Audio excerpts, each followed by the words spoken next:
Hi everyone and welcome to episode 21 of the Daily Critique. So we have made it through to the end of the third week, which means that tomorrow I will be choosing a print winner.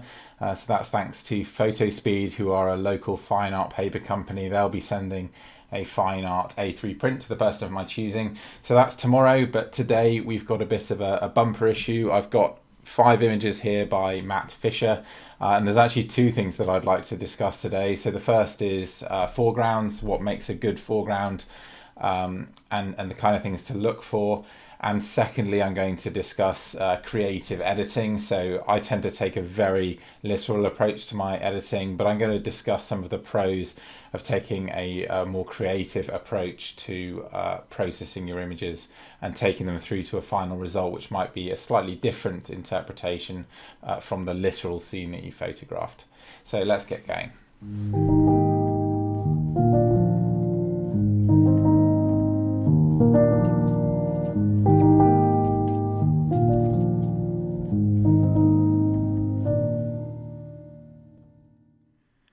So here are Matt's 5 images, and I'm going to effectively split this video into 2 halves. So I'm going to go through them first compositionally and talk about the shots in general, and particularly talk about foregrounds. And then later on I'm going to discuss the editing. So there is plenty to discuss here. So let's have a look at these in Photoshop first, and we'll start with this one, which is from Skirnestri, I believe, on Skye, looking over Loch Curuisk with the black Coolin there in the background. I think this would then be a sunset shot.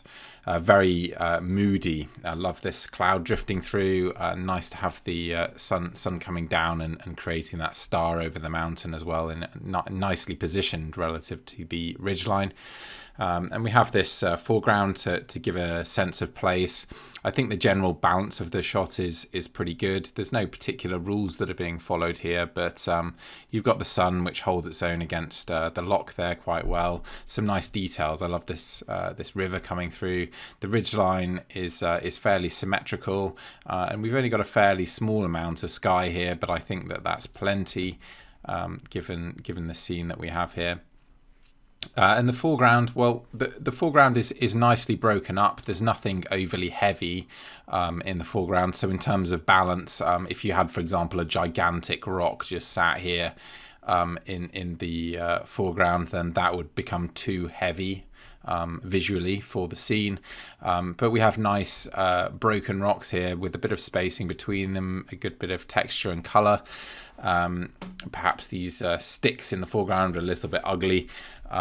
But overall, it's a fairly nice foreground. There may have been something better, but I somewhat doubt it, given that I haven't seen a absolutely stunning image from the top of this mountain in terms of foreground inclusion. And you can see that the hillside on the right here kind of stops you doing what I think would be ideal, which is to sort of look down over the entire view here with just a foreground filling in the bottom portion of the image, because I think having all this this rock and moss and grass on the right hand side is a little bit too much. But I'm not sure if there's really a way around that or a way of making that more beautiful. So perhaps this is the necessary compromise that has to be made here. If it were possible, and maybe it is, to just shoot the view, then maybe I would be inclined to do that, simply because that portion of the image is so beautiful. So it isn't always necessary to include a foreground, but certainly on some mountains you almost have to, because you just cannot quite get that perspective that you're looking for and the spacing that you need without including a foreground. For example, if you did want to include the loch here, you can't just squeeze the frame in like that and eliminate the foreground, because that spacing would look far worse than including this foreground, however you do choose to include it. So that may well be a very good compromise that Matt's chosen there, and certainly there's an amazing impression that I get from this image. So on to what I assume is another coastal shot from Skye. I've not been to this location myself. You've got these amazing cliffs sloping down into the sea here. Really nice texture and structure in those cliffs. And in contrast to some of the images in the Iceland video I posted a week or so ago, although we have effectively a mountainside, shall we say, on the right here, and this is quite heavy, we do have that counterbalance coming from these clouds on the opposite side of the image. So this is an interesting contrast to that video from Iceland, where there was only blue skies to work with, and you didn't have this way of balancing out the asymmetry of the scene, if you like. So that's a good example of how the conditions can really work in your favor. And the overall impression I get from this top portion of the image is really peaceful. I really like the birds flying through here. And unfortunately, I think the foreground starts to contend with a lot of the characteristics that I love about the image. And that's always going to be a problem that you've got when you include foregrounds. You have to consider how it might interfere with the rest of the shot, because there's a certain sentiment amongst landscape photographers that you should always include foregrounds and always shoot wide, and then you can generate perspective and give a sense of the place that the person is in and make a photo more engaging and relatable. But I don't generally subscribe to those ideas. I think you should include a foreground if it really brings something to your image. And maybe Matt's idea here was to show trees growing in unlikely places and the survival aspect of having a rowan tree growing right on the coast here. And certainly it catches your eye and then potentially tells that story. But personally, I find this red-green contrast draws my eye in, whilst all these dead sticks sticking out of the tree are somewhat ugly and haphazard. So that foreground personally doesn't work for me. And I think if you didn't have all those dead branches coming through, then maybe it would work quite well, because you'd have a lovely flash of colour that sort of bled into the rest of the foreground. But since you do have those that dead part of the tree, I'd maybe hop over to some of the heather in this area here and see if I could rearrange the composition somewhat differently, so that the foreground is less of a distraction and a detraction from the top portion of the image, which is really quite beautiful. Now we have a very centrally composed image. All of the interest really for me is between here and here. If we discuss the left-hand side of the image first, this really is negative space here. There's not much going on, and that negative space to me doesn't add anything to the image. There's very little interest here, especially in comparison to these sunlit pinnacles and cliffs here. And that may be because Matt's seen these crepuscular rays coming out of the cloud here and thought, well, I need to include those because they're very beautiful, which of course they are. But I think that's to the detriment of the rest of the image. So you do have to be very careful if you're shooting for conditions that you don't forget about compositional principles, because there really does need to be something in this area here, to my mind, if you're to include it quite like this. And maybe if it was just a little bit more broken up by more varied light even, then it would work fine. But as it is, I just find that a bit flat. But the central portion of the image really is beautiful. This lighting is pretty ideal. We've got lovely dramatic clouds overhead, and this line of cliffs is really nice too. Again, you get a strong sense of perspective from that shape there, which really follows through. So that's nice and clear for the viewer. Unfortunately, the foreground, again, I have to question, what does that really bring to the image? Yes, it brings a sense of perspective to a degree, but actually you get that from the cliffs anyway. And because there's not a follow through, you don't have foreground, then midground, then distance. There's no real connection between the foreground and background. It's very much an edge here.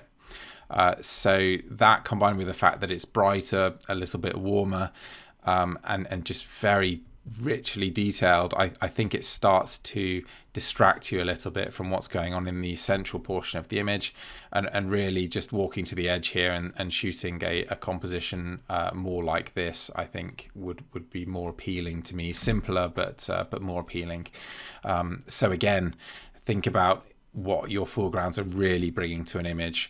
Be very particular about what you include close to the camera like this, because it will draw people's attention. And then on to the kind of scene that I never photograph because I run scared from this sort of stuff generally. That's not to say that I haven't tried and very occasionally succeeded, but I have a very particular way of approaching photography, and the zany nature of these woodlands, the complexity of them.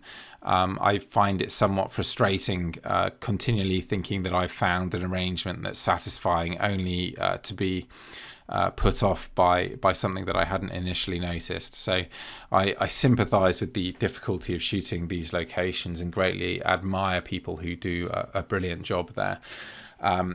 But looking at this compositionally, well, we've got this very strong foreground element of this moss-covered tree, and I would suggest that a lot of interest is drawn to this area of saturated moss in particular.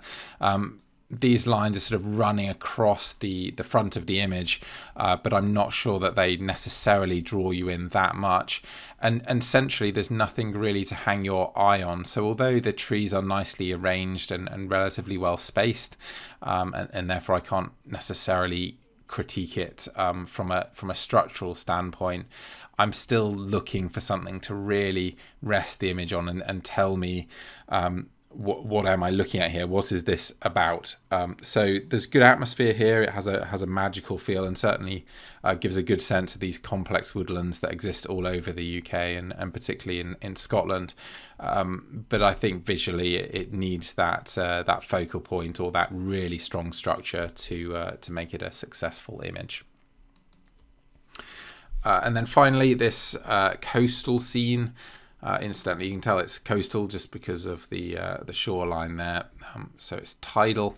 A cold white balance has been used here to create a bit more drama. I'll show you the original raw in a minute when we discuss the editing. But I think compositionally, this foreground is very in your face. It's the first and last thing that you see, and for me the most beautiful portion of the image is this top portion. These clouds are really stunning. You can see the rain coming down. There's a good sense of depth. I like this little reflection of light on the back end of the sea lock there, or the passage of water. I'm not exactly sure where this was taken, but having all of this colour so close to the bottom of the frame in the form of this ling heather here, and then these very unusual rocks, very angular rocks, and this rock in particular sticking out into the sea there. I just find that draws all of my attention, and I'm not sure that I find any of it particularly attractive intrinsically. And you even got this sort of, I don't know if it's a holly bush creeping into the sea there. So there's quite a lot going on, but everything that draws my attention doesn't particularly appeal to me visually.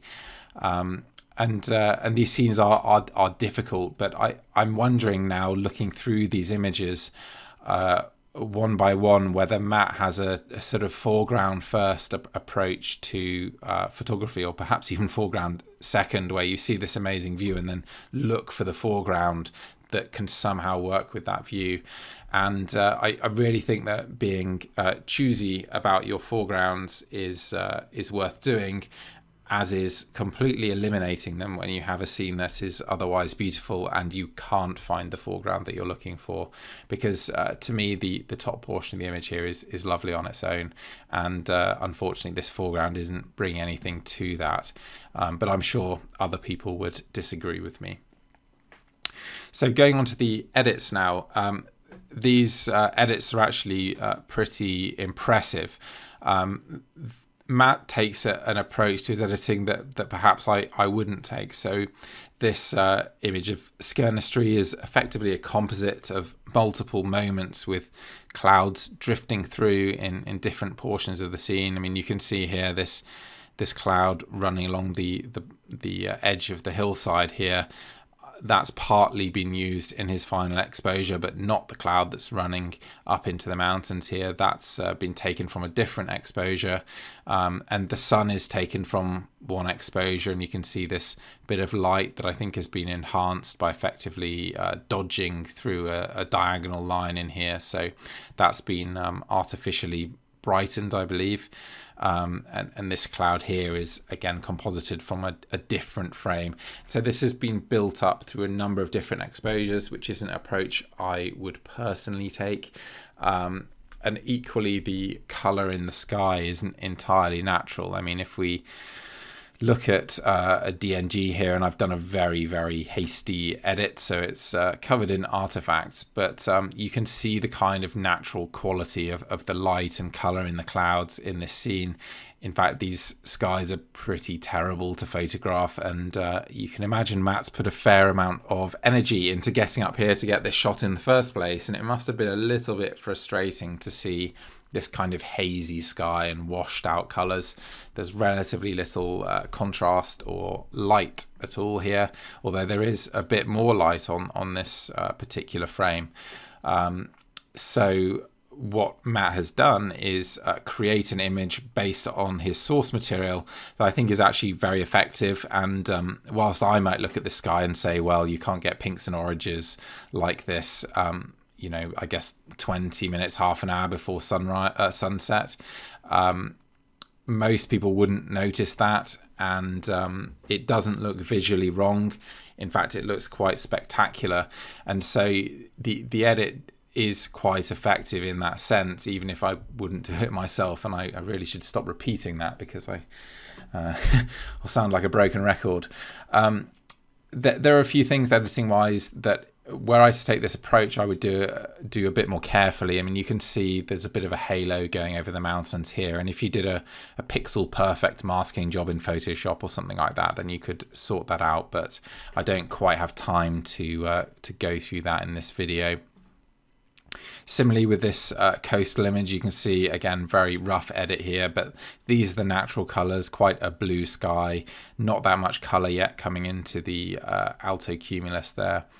But here we have rich pinks in the cloud, and in fact even the blue sky is starting to go a bit pinky, and it doesn't look wrong. It's actually really nicely edited.